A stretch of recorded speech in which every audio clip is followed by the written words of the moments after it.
Bonjour chers internautes, bienvenue dans votre émission Actu Bien-être. Aujourd'hui, nous allons parler du clou de girofle, natif de l'Indonésie orientale. Et c'est probablement le tout premier rafraîchisseur d'haleine. Sous la dynastie chinoise des Han, les courtisans mâchaient du clou de girofle pour parfumer leurs haleines avant de s'adresser à l'empereur. Parmi plus d'un millier d'aliments étudiés à l'université d'Oslo, c'est le clou de girofle qui contenait le plus d'antioxydants par gramme. Il a toujours sa place dans une pharmacie d'épices médicinales. Il calme les ballonnements et la flatulence. Des fruits cuits à l'étuvée avec une pince de clou de girofle sont non seulement délicieux mais favorisent aussi une bonne digestion. À travers ses bienfaits, le clou de girofle est utilisé depuis longtemps pour soulager le mal de dents. Ses propriétés sont à la fois antiseptiques et anti-inflammatoires. La méthode traditionnelle consiste à légèrement écraser le clou de girofle entre vos doigts, puis le placer quelques minutes au niveau de la dent douloureuse. Cela réduit efficacement la douleur en attendant de pouvoir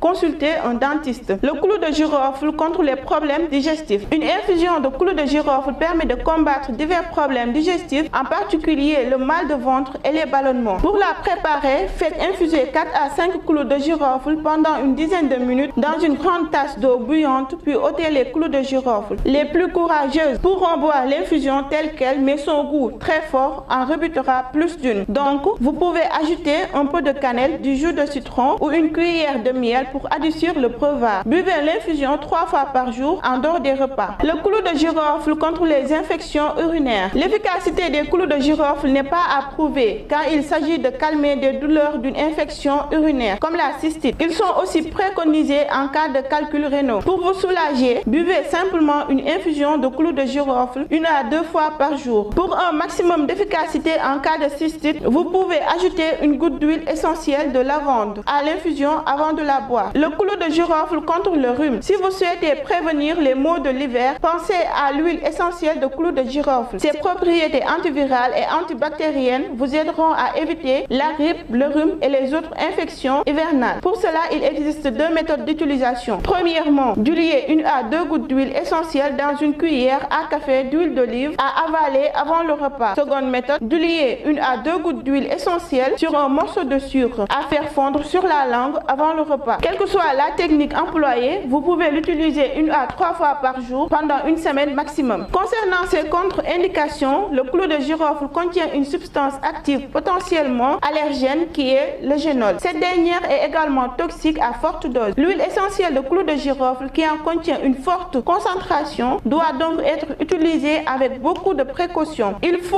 toujours la diluer et ne pas l'employer plus d'une semaine d'affilée. De plus, les personnes ayant une peau fragile ne doivent pas l'utiliser en application locale. Et enfin, cette huile essentielle est déconseillée aux enfants de moins de 10 ans, aux femmes enceintes et aux femmes allaitantes. Chers amis internautes d'Actuvision TV, merci d'avoir suivi. C'était tout pour aujourd'hui. Je vous donne rendez-vous dans un prochain numéro.